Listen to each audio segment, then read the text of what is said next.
This podcast is being brought to you in part by the veteran-founded Hero Soap Company located in Phoenix, Arizona. In today's environment, we must be aware of the products we apply to our skin. As a two-time cancer survivor, I cannot afford to take chances, and I use these products myself. The soaps will leave you feeling clean and refreshed. All the products made by the Hero Soap Company are made in the United States with the highest quality ingredients sourced from companies in the United States whenever possible. The products are made in small batches to ensure high quality and contain premium essential oils and fragrance. All Hero soaps are created without synthetic colorants, parabens, and sulfates that are irritating to the eyes, skin, mouth, and lungs, and are cruelty-free, meaning these products are not tested on animals. Each 5-ounce bar of soap is handmade in Phoenix, Arizona, and the body wash is available in 8 ounces with such refreshing scents as the woods, tea tree, lavender, the fields, bourbon, lime, the pines, and Arctic. You will absolutely love this soap. Please also check out their gear for sale. All the products are reasonably priced. Being veteran-founded, the company understands the dedication and sacrifice that each family makes to serve their country. A portion of sales is donated back to charities that are focused on helping veterans and our first responders. Over 1,200 bars have been sent to our deployed troops. Please check out their website, herosoapcompany.com, for pricing and a detailed description of all the products. When ordering, use the code RAP for a 10% discount. The company information will be listed in the podcast notes and featured on the podcast website, Facebook group, page, and the podcast Instagram.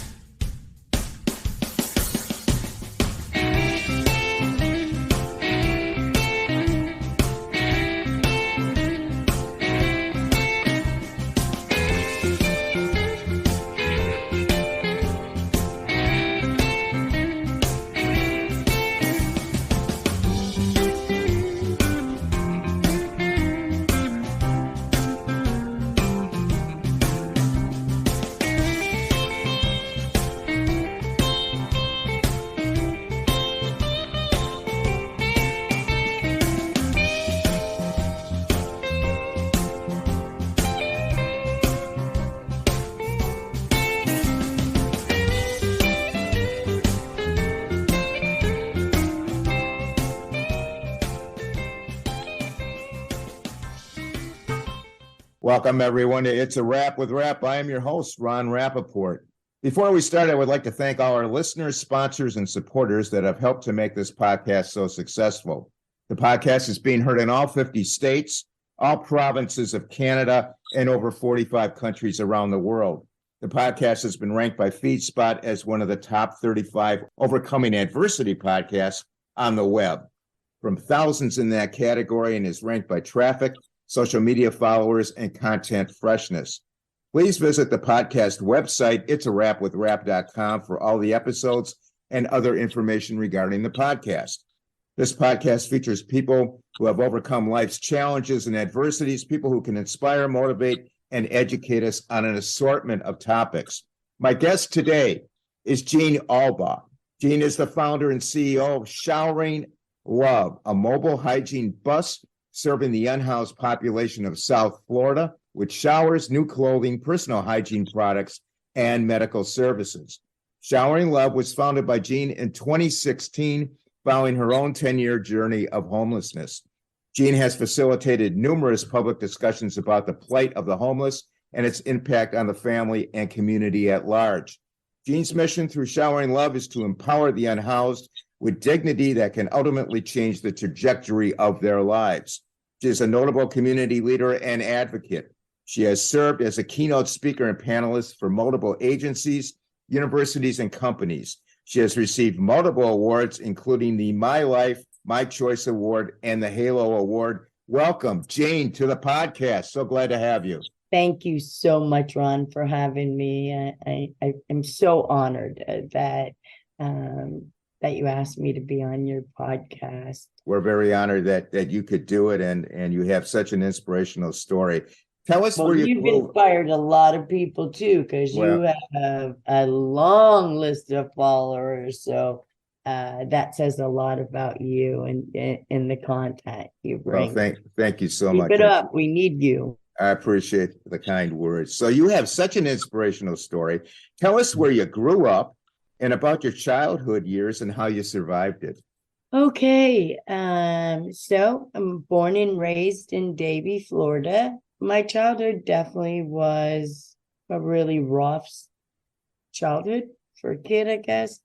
You know, I was sexually molested from family members from my earliest memory. Um, and it continued until until I was 15. During the time when I was 10, almost going to be 11, my father and mother were arguing, and my mother said she was going to leave my dad. He took out a gun to try to shoot the tire on her car so she couldn't leave. And the gun misfired. And when he shook it, it went off and went in his brain. He survived it, but was a paraplegic.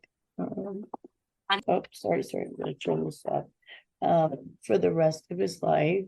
And then when I was 15, my mother was an only child. So her second cousin was like her brother. And he had done 20 years in prison. And I remember her being so excited about him finally coming home. Sure. So of course, you're an only child. This is your brother. And she brought him into the home. My mother was born deaf. So one night, she always took her hearing aids out at night. I was in my room and he came in and he kind of shook my foot and said, "Jeannie, I'm cold. Could you get me a blanket?" I'm like, "Sure." Well, he had other plans, and he raped me and then told me if I ever told anyone that he would kill my mom. I did tell my sister because I ran away. I was not going to stay in that house with Yeah, him, I can understand that. Yeah. So anyway, I left, and uh, you know, he eventually was arrested, and he ended up dying in prison.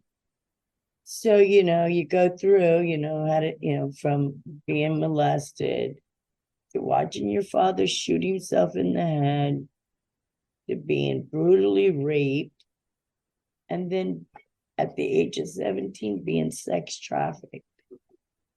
How does a kid survive that? I don't know how you survived, but I'm sure glad you did. And I'm so sorry that you had, to go through all that. Let's forward to your adulthood. You're living in Davie, Florida, uh, Yeah, and you're raising your sons. I And have. I marry a yeah, very wealthy man, yeah. and we got that $1 million home, which is, this was 30 years ago.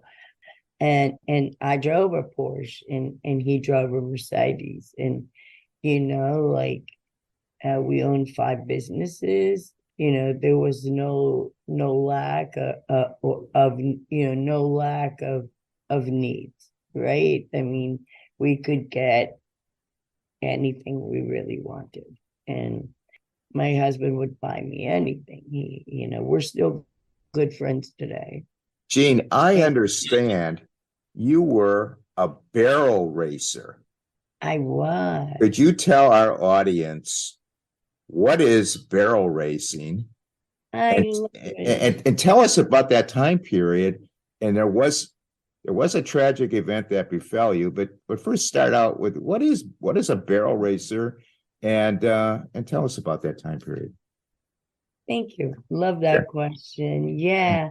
So it's you and your horse. It's a race against. Let me take a very brief moment out to alert all our patients and caregivers out there that Rare Patient Voice, a supporter of the podcast, is paying for your input. Patients 16 years and older and caregivers, family, and friends of any disability, disorder, syndrome, illness, or condition have the opportunity to express their opinions through surveys and interviews to improve medical products and services. Who knows your journey better than you? Rare Patient Voice puts you in touch with researchers who are developing products and services that can help you and others with your condition. These researchers need input of patients to develop products and services that have significant impact on patients' lives. Over the past 9 years, Rare Patient Voice has paid patients over $10 million. When you join Rare Patient Voice, you may be invited to participate in interviews, surveys, or online communities where you will share your insights. Rare Patient Voice usually has hundreds of studies running at any time, so there are many opportunities to participate. You will earn $120 per hour for participating in these studies. By making your voice heard, you are a catalyst for change. Rest assured your input will be used to help other patients like you. There is no cost at all to you, the participant. You can get more information and sign up by clicking the link in the sponsor's notes. The clock. You're not Yeah. really racing against competitors. You are racing against that clock. So if anyone's been to a rodeo, you've seen the ladies out there, running about 35, 40 miles an hour as they're running around. It's a cloverleaf pattern that you make as you ride with your horse. And I ended up becoming ninth in the world. Wow. Yeah. Um, that I've been riding horses my whole life, and I loved it. It was really, I think, my identity. And so 2 weeks after coming back from winning the national finals, I slipped and I was patronizing a fast food restaurant, and I turned from the counter. I had my young son with me, and we had stopped for breakfast. And an employee pulled a mop out, and when I stepped in that water, I like did a split, and my back split straight up. Wow. Only one in a million break their back that way. And of course, it had to be me. So this is where, I get introduced to pain pills. Well, You you're in a know, lot of pain. You're in probably chronic pain. oh yeah, yeah. I'm still my back hurts me. But I just go through the pain. It'll go away. But then depression set in. Barrel racing was my life. It Yeah. was, it's what I was known for. People paid me to train them, to prepare them for, the journey I had went. You know, after I went to the hospital and I saw the doctor, he's like, Jeannie, you won't ever ride again. And I was supposed to go to Vegas in a month and run for the world title. Wow. You It's must like have been devastated. That's devastating news. now I feel like kind of choked up still because I worked my whole life for that trip, Sure. my whole life. And in an instant, it was taken away. Yeah, it's just amazing Yeah. how that can happen in just an instant, some crazy thing where you trip and fall. Yeah. So, that was a world, that was a dream. And since I was a little girl, that was a dream, uh, to make it to uh, the national finals, well, the world finals, really. But it wasn't in the cards because Yeah. once the doctor told me I'd never ride again. I just laid in that bed, getting deeper and deeper and deeper into depression. I started to take more pain pills because, see, I didn't like me. I never liked me, and I never wanted to be me. I always wanted to be somebody else my whole life. I never wanted to be me. When I took the pain pills, yeah, it took away the physical pain, Yeah. but it also took away the emotional pain of all those things that I shared that I was keeping a secret. That didn't come out till years later. Like, I did talk to my mom, about it, but I guess because it happened to my mom, she was like, you got to get over it. And I guess everyone deals with, the tragedies and the traumas Yeah. in ways. So I am diagnosed with PTSD. I'm dyslexic. So anyway, the pain pills got more and more. And I don't know if anyone, knows about addiction, but one's too many and a thousand's never enough. Yeah. You're going through this depression. Are you getting any support, from your husband, from your family? Are you getting any support as you Yeah. get deeper and deeper into depression? Is somebody trying to help you?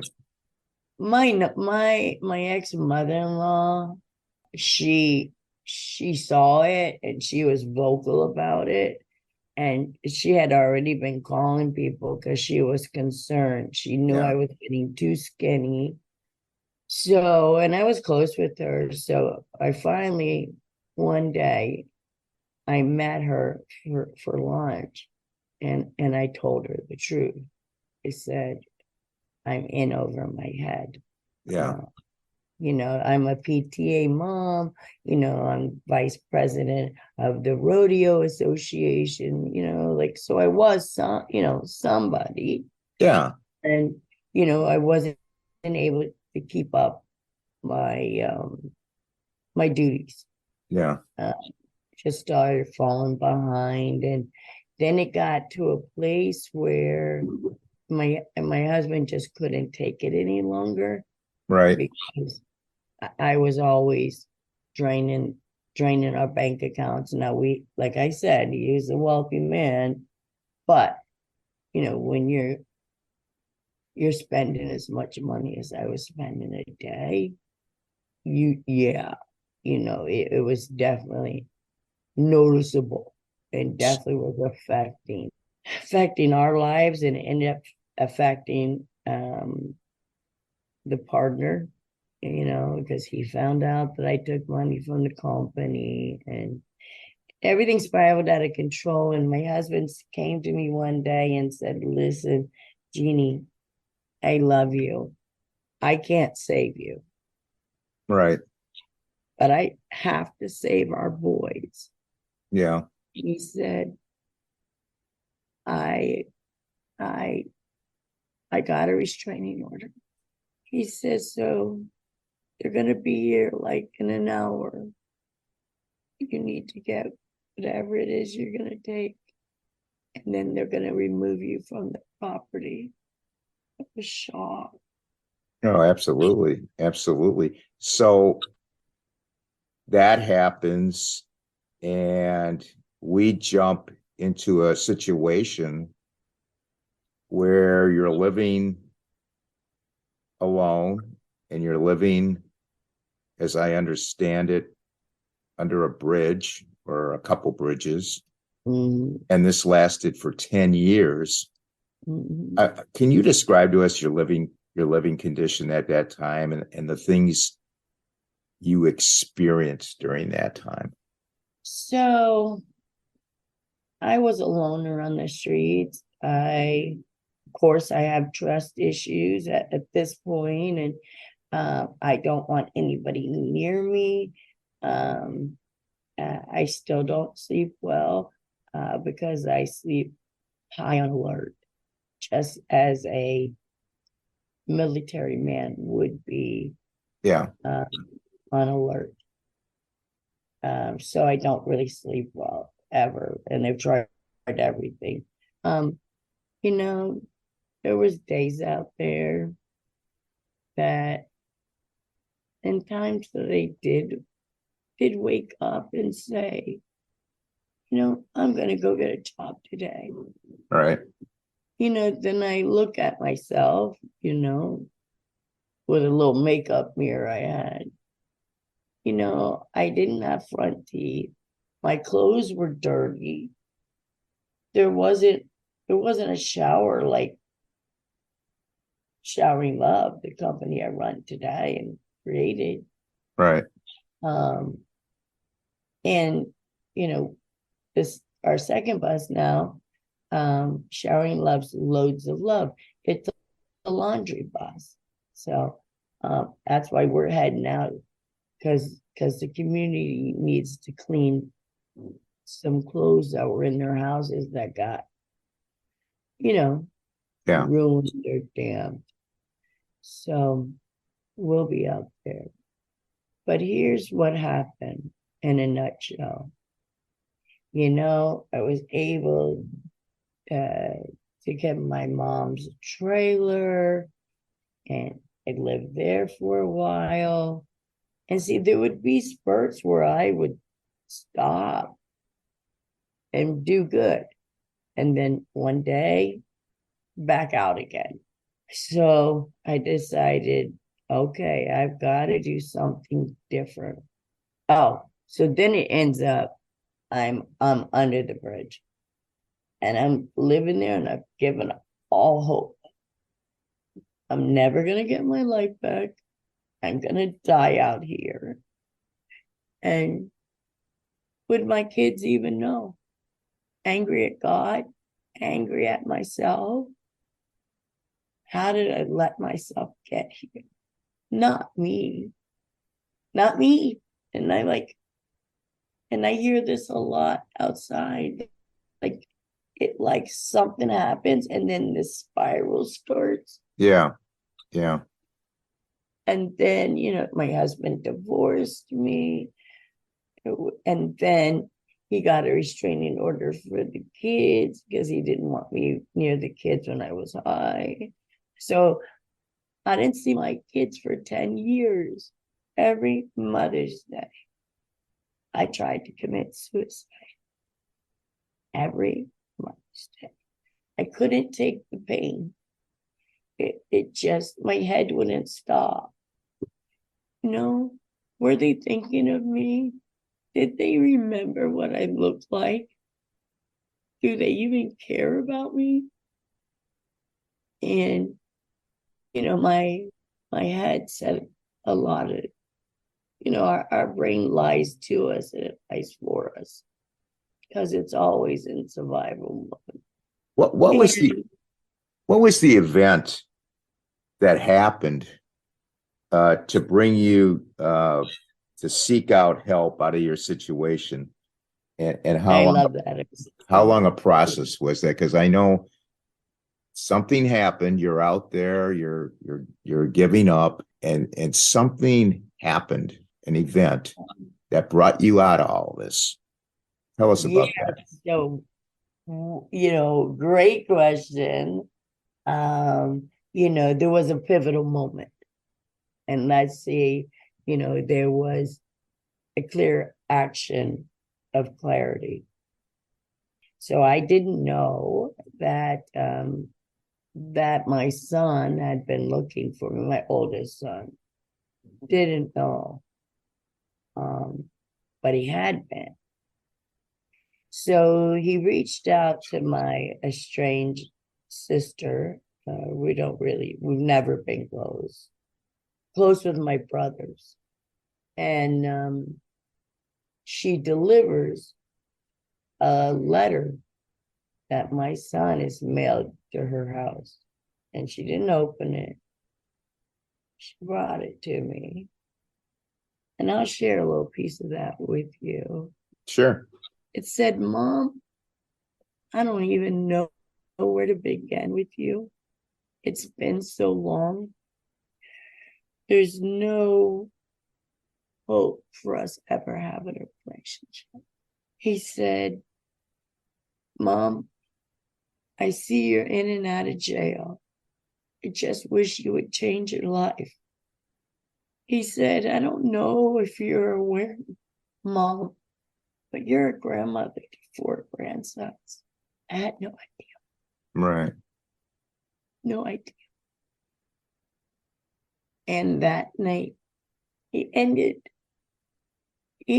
that letter with saying to me, Mom, I'm tired of watching the obituary, and I just wish it would be over already. I cried. I curled up in a fetal position, and I cried all night. I just couldn't stop. And why was that? Because I know what pain is like, but I forgot what love felt like. And in that letter, knowing they had been looking for me and tracking me and, Yeah. following me, meant they did care. They were trying to survive this as well. They Yeah. had, a PTA mom, a mom who was at every football game, baseball game. Like, I'm not going to say I was the perfect mom, but I was very much involved in my kid's life until all this happened. And then life, Fell it apart. changed to be something I never would have said would have happened to me, Yeah. because my whole life I've always been involved with the homeless, always had a heart for the homeless. And I was in upstate New York. We were a bunch of ladies. We were helping feeding America, unloading tractor trailers. At the end of the day, walked up to the tractor trailer, and I hear this voice tell me, take the tractor trailer, put showers on one side, washers and dryers on the other, put an ice machine in there, blankets, and a pantry. And I want you to go to the bridges and help them. So we're doing that now. In Miami, we go under a bridge where there's 200 people. Now, what makes us unique from any other shower? We're fully self-contained. What does that mean? It means that we house everything right on the bus. We have our own electric. We have our own fresh water and our own gray water tanks on the bus. So it literally lets us meet the guests where they are physically, mentally, emotionally, and spiritually. Jeanne, I want to back up a minute. What's your status with your kids now? Oh, well, I got married 6 years ago, and Ah, my 4 sons walked me down the aisle and gave me away. that must have been nice. I married an amazing man. And, I said, you know, the God of my understanding, I said, I'm never going back. Like, I can't hold my head up after what I did at Davy. From being somebody, that was kind of somebody, and now I'm a low life drug addict. And boy, don't tell God you're not gonna do something, because I fall in love with Bob, my husband now, and He lives right dead center, and actually about 5 blocks from where I was born at. Wow. Yeah. So every Sunday when we go take the Harleys out, I go by the bridge and I see her. Let's break away for a moment to talk about the health of our teeth and gums. A recent study put out in the Springer Nature publication found that people who have good teeth have a high population of good bacteria in their mouth. As it turns out, many common dental products, such as toothpaste and mouthwash, contain toxic ingredients that can destroy the microbiome in the mouth. This explains why teeth can thrive for hundreds of years outside the mouth, for example, in fossils, while in our mouths they get ruined by something so simple as chocolate. That is why ProDentim was created. ProDentim is the only product in the world with a unique blend of 3.5 billion probiotics and nutrients, specially designed to repopulate your mouth with good bacteria. Every ProDentim chew will support the good health of your gums and teeth. ProDentim is a proprietary blend of 4 plants and minerals containing inulin, which supports the good bacteria, malic acid in strawberries, which maintains tooth whiteness, tricalcium phosphate, supporting tooth health, and peppermint, which is a natural anti-inflammatory. ProDentim is a natural formula, easy to use, and contains no stimulants, non-habit forming, non-GMO, and gluten-free. ProDentim is made in the United States and in an FDA registered facility.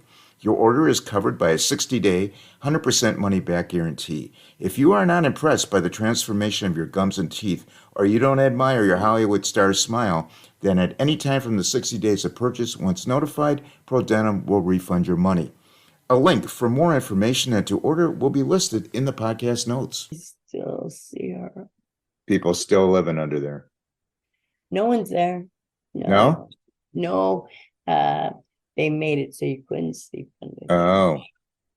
Well, I just want to tell our audience that in 2017, you founded Showering Love, and Actually, it was 2016. oh, 16. Okay. Yeah, we founded June 23rd, 2016, but we unveiled August 31st, 2017. Now, And now we have 2 buses. well, you got that idea. You got that idea, to do the bus with the showers and everything. People want to know. I want to know. How did you make that happen? It kind of just happened.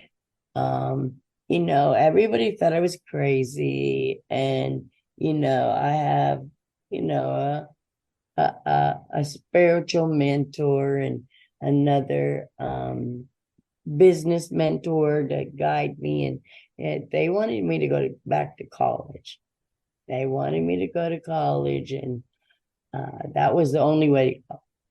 And I fought them, and I'm like, no, like God told me to do this. Like now it's been 30 years ago. I have the pictures of the day I'm standing in front of that trailer that I get this vision for this. Yeah. So I'm about 3 years sober now, doing well, got a good job. I'm living the life on the beach, like I could have never. I've had many miracles in my life. Yes. Yes. If my husband and I didn't meet or marry each other, because so we have 4 acres, so we're able to store the buses in the back, and also we have tractor trailers that hold all our inventory. Okay, so these mentors put you in touch with somebody who. No. No. Okay, how did that No. happen? So here's what happened. There were several people that knew I lived under the bridge. They knew me by name. They would bring me dinner. And there was this one special couple. They'd literally take me home. And feed me good, let me watch TV, and then they take me back. And they would take me to a group meeting. And they did it faithfully, probably for about 6 weeks. And then I fell off the wagon. And they said, okay, Jeannie, we can't do it anymore. Okay. No, we love you, but we can't do it. And I said, Right. I understand. So once I already had the project in my head and I knew what I wanted to do, but I had made a commitment that I would try to find as many people as I could that assisted me under the bridge to let them know that their kindness was a part of why I succeeded.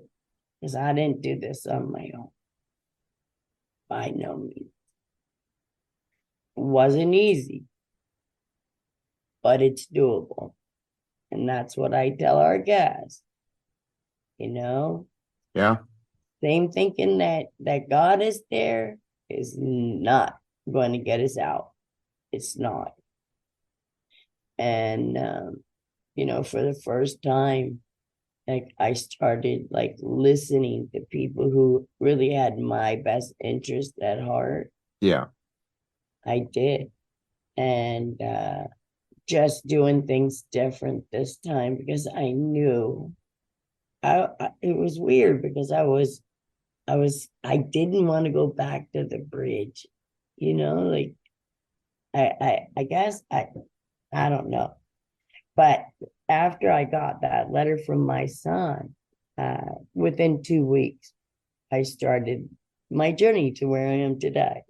Right. And And we're going to go. I want to tell our audience, so the bus was retrofitted and it's ADA compliant. You named it Grace, I believe. Am I right? Yeah, there's two. Yeah, there's two now, but there was one then.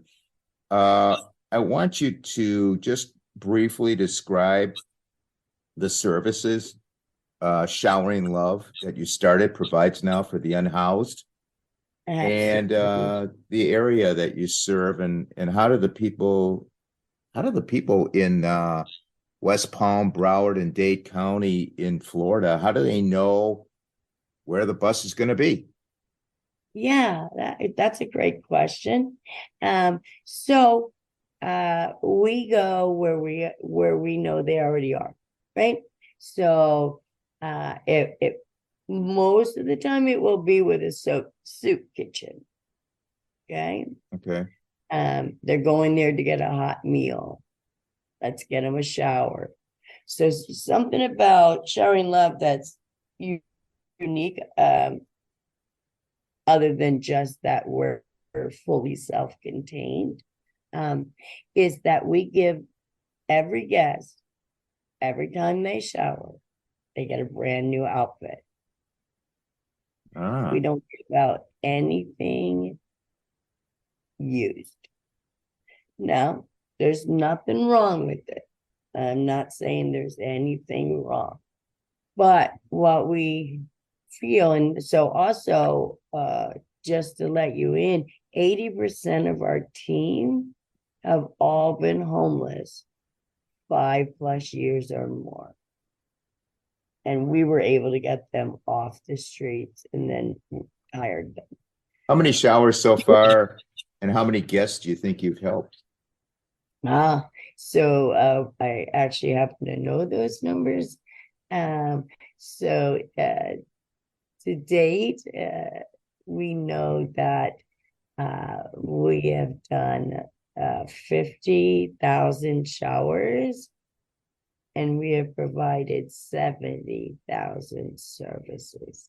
Wow, that's unbelievable. Yeah. Can And we don't you get no support, like no support, no. And we hire a grant company and um,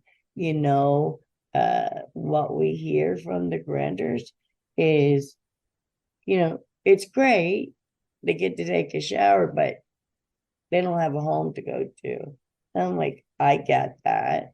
But until you can get them into housing, where are they supposed to shower? You know, and And tell our audience your thought process. How did you come up with showering? What was the key motivation on that? You because know, it was the, well, one thing I believe that love is the one thing that connects us all. yeah, Whether we're standing in, coming from, receiving from, or giving from love, right? It's the circle of love.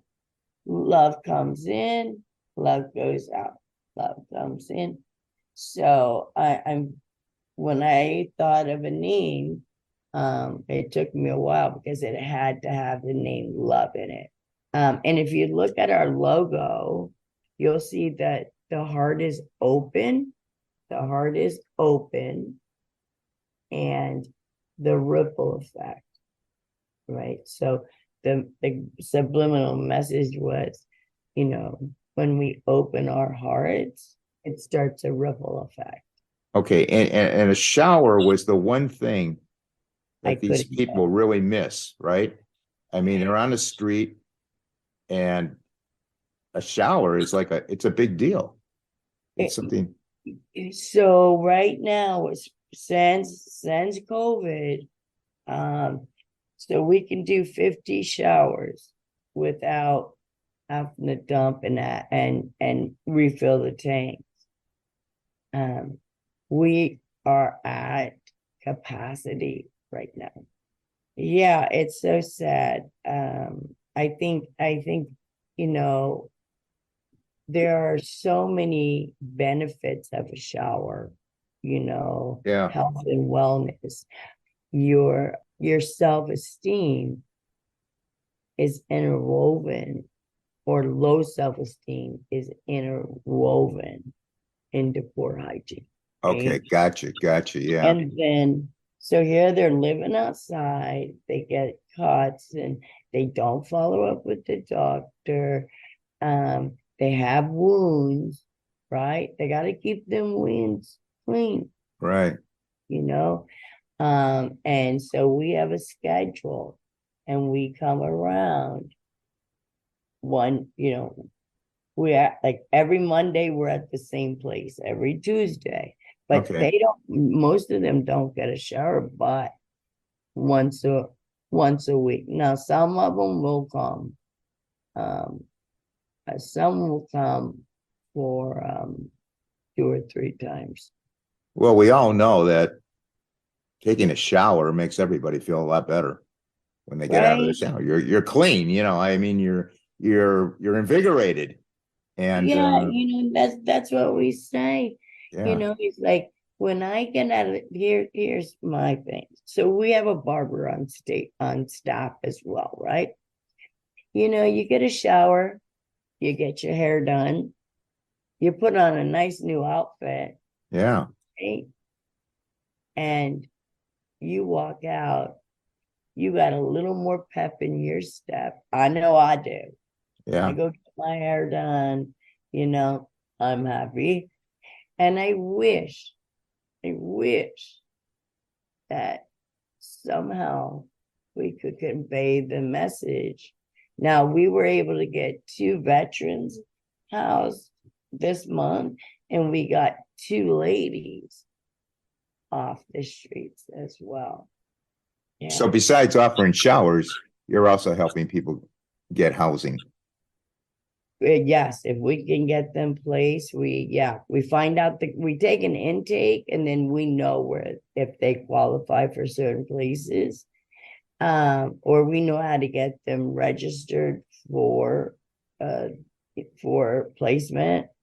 Okay. Uh, you know, we have a company that makes fresh lunches every day. Wow. Wow. Every day. So, one day is turkey, one day is peanut butter and jelly. One day is chicken. One day is salami. And then it comes with cookies, chips, crackers, and other stuff. There's always a fruit in a bag. That's good. Because they eat at the soup kitchen that we're partnering with, and that's for them to take for later on in the evening, because Yeah. there's no places open at night. There's one, but a lot of people can't get there. What's the source of your funding? I think you mentioned corporate help, or you're mostly community funded? It's the community. The community is our heartbeat. Like, we do fundraisers, all the time, and we've always met our goal. And yeah. The podcast starting today will be partnering with you by donating half of our sales profits from the purchases of our logo store podcast merchandise to Showering Love. We're going to do that for a month, and then we're going to see how it goes. I love it. Thank you. And we may extend it more, and we're going to use our social media to expand the public awareness of your efforts. And I'd like to ask you one more question. Well, a couple more, but what kind of advice do you have for those out there struggling with homelessness, or for the friends and family of people who are homeless? What advice do you have for them? How can they help? Yeah, because it affects the whole family. Right. I got a call yesterday. I feel so bad for the young girl. I guess she feels like she missed the signs, but her sister took her life yesterday. And yeah, and she just wished it would have didn't work. You can't beat yourself up, but if you or someone is either on the verge, or please reach out to us. Our phone number is 954-529-6098, and we'll do what we can. And a lot of times, it's once we hear a certain word, we say, okay, that person fits in over here. We know what the criterias are. But we can help you navigate the system, because it's not really an easy system to navigate. So okay. We're here to help you. Okay, we're gonna put that number out on the podcast notes. Again, how can people who want to contact your organization, how can they contact you? What's the easiest way? Email. Okay. Email, and the email address is contact@showeringlove.org. Again, contact@showeringlove.org. Okay, we'll put that in the podcast notes as well. That's contact@showeringlove.org, and you have a website, showeringlove.org. www, I assume, showeringlove.org. Right. Yeah. Okay. I want to thank you, Jeanne, for spending time with us and being brave to make your life an open book to help others in need, and give others an insight into the body and soul of the homeless. You're truly doing the Lord's work, and I wish you all the best going forward. The podcast will always be here to help you out if needed. And thank you very much for being on the podcast with us. Thank you so much for having me. Anyone really want to hear really more in depth, I've done a TED Talk. You might want to watch that as well. Okay. But thank you so much. Also, I want to put out an invitation right now. Anyone, Sharing Love's goal is to see buses or a bus in your city, your town, your state. Here's what we're offering because we want to fill the need as well.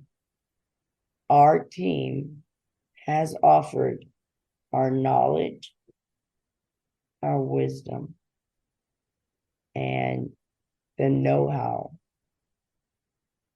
to bring these buses to fruition. It's really not as hard as you think it is. The first one, it took us 11 months to build it.